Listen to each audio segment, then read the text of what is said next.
पिछले पार्ट में हमने देखा कि AJ3 रोबोट शहर में मंडला रहा है, जिसके पास ना तो कोई याद है और ना ही कोई मेमोरी और ना ही कोई डायरेक्शन है कि वो अपने घर जा सके। अब यहाँ से सीन शिफ्ट होता है और हम मिनक्यू को अपने घर वापस जाता हुआ देखते हैं। घर में प्रवेश करते ही एक छोटा सा क्यूट रोबोट इसे हाय बोलता है। तभी मिनक्यू देखता है कि जिया और सेंटा मारिया की टीम किचन में इसके लिए खाना तैयार कर रहे हैं। फिर हम सभी लोगों को डाइनिंग टेबल पर बैठा हुआ देखते हैं, जहाँ जिया और सेंटा मारिया की टीम मिनक्यू को बताती है कि हम बहुत जल्द ऑस्ट्रेलिया के लिए निकलने वाले हैं। यह सुनने के बाद मिनक्यू बहाने बनाने लगता है और सेंटा मारिया की टीम और जिया से कहता है कि मौसम बहुत खराब है, वो लोग यहीं रुक जाएं। ये सुनकर सभी लोगों के चेहरे पर स्माइल आ जाती है। फिर हम AJ3 रोबोट को देखते हैं कि ये रोबोट मार्टिन की वीडियो को चलाकर देखती है, जिसमें मार्टिन AJ3 रोबोट से कहता है कि इस रोबोट को हम वेपन के तौर पर इस्तेमाल करेंगे। फिर AJ3 रोबोट सेंटा मारिया की टीम की वीडियो को चलाती है, जिससे वो इसे कहते हैं कि ये इंसानों की दोस्त बनेगी। अब रोबोट्स दोनों वीडियोस में कंफ्यूज हो जाती है और कुछ समय के बाद मार्टिन की वीडियो को डिलीट करने का इरादा करती है। अगले सीन में हम मिनक्यू और जिया को देखते हैं। मिनक्यू जिया के हाथ पर बहुत प्यारा सा किस करता है। जिया मिनक्यू से पूछती है कि वो काफी उदास लग रहा है, जिस पर मिनक्यू बताता है कि मैं AJ3 रोबोट के खो जाने पर उदास हूँ। यह सुनने पर जिया मिनक्यू को हक करती है और यकीन दिलाती है कि हम AJ3 रोबोट को ढूंढने के लिए हर मुमकिन कोशिश करेंगे। इसके बाद अगले सीन में हम मिनक्यू को मैडम एक्स से रेस्टोरेंट में मिलता हुआ देखते हैं। मैडम एक्स वो महिला है जो हमेशा से मिनक्यू की मदद करती आई है। मैडम एक्स मिनक्यू को मार्टिन की असलियत के बारे में बताती है कि वो बहुत बड़ा क्रिमिनल है, जिसने कई लोगों का कत्ल किया है और बहुत से लोगों को धोखा दिया है। वो बहुत बड़ा अपराधी है। मार्टिन हर दफा बच जाता है क्योंकि आज तक कोई भी इसके खिलाफ सबूत इकट्ठे नहीं कर पाया। मैडम एक्स मिनक्यू को मार्टिन के ड्राइवर मिस्टर जॉग से सबूत लेने को कहती है और अगर मिनक्यू मिस्टर जॉग से सबूत लेने में सफल हो गया तो हम मार्टिन के खिलाफ केस कर पाएंगे, जिससे मार्टिन को सजा हो जाएगी। मैडम एक्स मिनक्यू से मदद मांगती है। मिनक्यू मैडम एक्स की हेल्प करने में एग्री हो जाता है।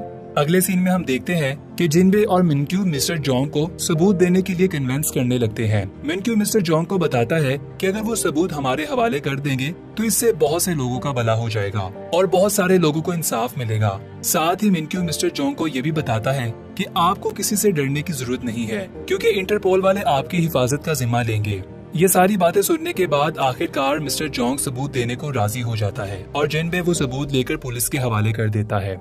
अगले सीन में हम देखते हैं कि जिया मिनक्यू को ड्राइव करते हुए एक ऐसी जगह पर ले जाती है जहां पर AJ3 रोबोट को खरीदने की बहुत बड़ी डील होने वाली है। डील होने से पहले मिनक्यू वहां पहुंच जाता है और डील को कैंसिल कर देता है।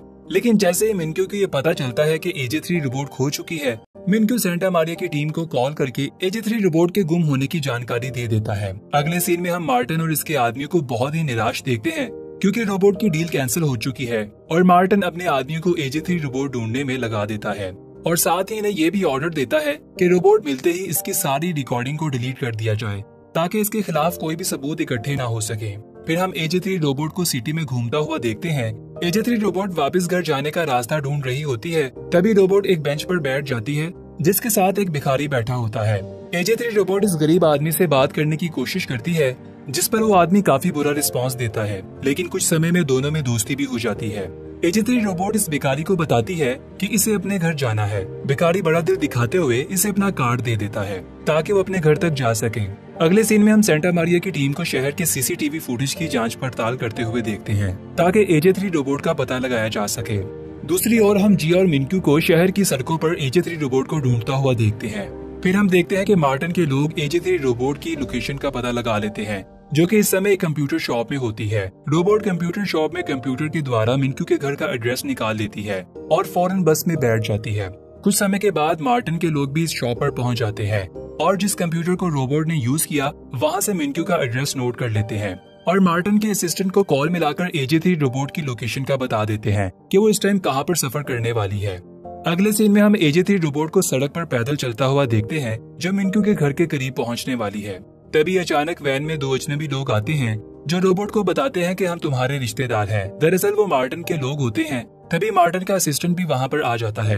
मार्टिन के लोग इस रोबोट को वहां से ले जाने वाले ही होते हैं कि पुलिस वहां पर आ जाती है और मार्टिन के लोगों को गिरफ्तार करने लगती है। कुछ समय के बाद हॉन्ग और उसकी टीम भी वहां पर आ जाते हैं और finally team members AJ3 robot को लैब में वापस ले जाते हैं। AJ3 रोबोट को लैब में देखकर सभी लोग बहुत खुश दिखाई देते हैं। अगले सीन में हम मिनक्यू और जिया को घर में देखते हैं, जहां वो काउच पर बैठे हैं। दोनों बहुत ही रिलैक्स दिखाई देते हैं। तभी जिया मिनक्यू से कहती है कि वो अपने घर जाने वाली है, जिस पर मिनक्यू बहाना बनाकर जिया को बोलता है कि मेरे लिए कुछ बना दो। और जैसे ही जिया किचन में मिनक्यू के लिए खाना बनाने के लिए जाती है, तभी मिनक्यू जिया को बहुत प्यारा सा किस देता है। इसके बाद हम सेंटा मारिया की टीम जिया और मिनक्यू को रात का डिनर करते हुए देखते हैं और साथ ही वो लोग स्क्रीन पर AJ3 रोबोट की वो वीडियोस देख रहे होते हैं जब इसने इंसानों के साथ इंटरेक्शन किया। सभी लोग AJ3 रोबोट की परफॉर्मेंस पर बहुत ही ग्रो होने लगते हैं। इसके बाद हॉन्ग सबको बताता है कि हम रोबोट का चेहरा बदलने वाले हैं और इस रात AJ3 रोबोट को सभी लोग आखिरी अलविदा बोलते हैं। अगले सीन में हम मिनक्यू और मैडम एक्स को मिलता हुआ देखते हैं, जहां पर मिनक्यू पेन ड्राइव में मार्टिन के खिलाफ इकट्ठे हुए सभी सबूत मैडम एक्स के हवाले कर देता है, जिसमें रोबोट की रिकॉर्डिंग भी मौजूद है। इसके बाद हम मिनक्यू को मैडम की बहुत बड़ी मीटिंग में जाता हुआ देखते हैं, जहां वो बहुत बड़ा फैसला करने वाला है। मिनक्यू प्रेस कॉन्फ्रेंस में आ जाता है और सभी लोगों को अपना राज बता देता है कि इसे ह्यूमन से एलर्जी है, लेकिन वक्त के साथ साथ वो अपनी एलर्जी पर काबू पाता जा रहा है और ये सब मुमकिन हुआ है इस टीम सेंटा मारिया, जिया और जिनबे की बदौलत, और इन्हीं की वजह से वो आज इस मुकाम पर खड़ा है। मिनक्यू मीडिया को बताता है कि वो AI रोबोट बनाने के लिए बहुत सारा पैसा खर्च करने वाला है। मिनक्यू के ऐसा बोलते ही इसकी कंपनी की स्टॉक मार्केट आसमान से बातें करने लगती है। सही फैसला लेते ही मिनक्यू काफी खुश और मुतमईन दिखाई देता है। फिर हम मिनक्यू को इसके ऑफिस में बैठा देखते हैं। मिनक्यू जिया को कॉल मिलाता है और दोनों रात के डिनर पर डेट पर जाने का फैसला करते हैं। अभी वो वहाँ से निकलने वाला होता है कि जिनबे ऑफिस में आ जाता है। जिनबे अपने इस्तीफे पर अभी भी कायम है और इस्तीफे के प्रोसेस को आगे बढ़ाने को कहता है। इसके बाद हम जिया और मिनक्यू को गलियों में खाना खाता हुआ देखते हैं। दोनों बहुत ही खुश दिखाई देते हैं। इसी समय मिनक्यू जिया को जिनबे के बारे में बताता है कि वो अभी भी इस्तीफा देना चाहता है, लेकिन मिनक्यू नहीं चाहता और वो चाहता है कि जिनबे इसके साथ ही रहे। मिनक्यू जिया से हेल्प मांगता है, लेकिन जिया के पास इसकी इस बात का कोई भी सोल्यूशन नहीं होता। अगले दिन हम सेंटा मारिया की टीम और मिनक्यू को इसके बारे में डिस्कस करता हुआ देखते हैं कि जिनबे को कैसे इस्तीफा देने से रोका जाए। टीम मिनक्यू को बताती है कि शायद जिनबे इसीलिए जॉब नहीं करना चाहता क्योंकि उसकी बहन अब तुम्हारी गर्लफ्रेंड है। सभी लोग मिलकर कोई भी सोल्यूशन नहीं निकाल पाते। अगले सीन में हम जिया को जिनबे और इसकी पत्नी के साथ रात का डिनर करते हुए देखते हैं। मौके का फायदा उठाकर जिया जिनबे से पूछती है कि आप अपना इस्तीफा क्यों नहीं वापस लेते। जैसे ही जिनबे की पत्नी को इस्तीफे की बात पता चलती है, वो गुस्सा हो जाती है और जिनबे पर दबाव डालती है कि वो जितना जल्दी हो सके अपना इस्तीफा वापस ले ले और इस्तीफा लेने के बारे में सोचे भी नहीं। दबाव में आकर जिनबे अपनी पत्नी की बात मान लेता है। अगले दिन हम जिनबे को मिनक्यू के पास देखते हैं, जहां वो अपना इस्तीफा वापस लेने के लिए आया है, लेकिन मिनक्यू ये बात जानता है कि जिनबे ये इस्तीफा दबाव की वजह से दे रहा है, इसीलिए मिनक्यू जिनबे से इस्तीफा नहीं लेता। इसको बताता है कि मैं तुम्हारे इस्तीफे पर काम शुरू कर रहा हूँ और मैं जानता हूँ कि तुम पर इस्तीफा वापस लेने का दबाव डाला गया है, लेकिन मेरी कंपनी के दरवाजे तुम्हारे लिए हमेशा के लिए खुले हैं। तुम जब भी वापस आना चाहो आ सकते हो। मिनक्यू की ये बात सुनकर जिनबे काफी इमोशनल हो जाता है और इस बार वो दिल से अपना इस्तीफा वापस ले लेता है। इसके बाद सीरीज में काफी ज्यादा समय गुजार दिया जाता है, जिसमें हम हॉन्ग को देखते हैं जो कि प्रेजेंटेशन में एक नई AI रोबोट को लॉन्च करने वाला है। दूसरी ओर हम जिनबे को देखते हैं जो मिनक्यू की अरबों डॉलर की कंपनी का मैनेजर बन चुका है।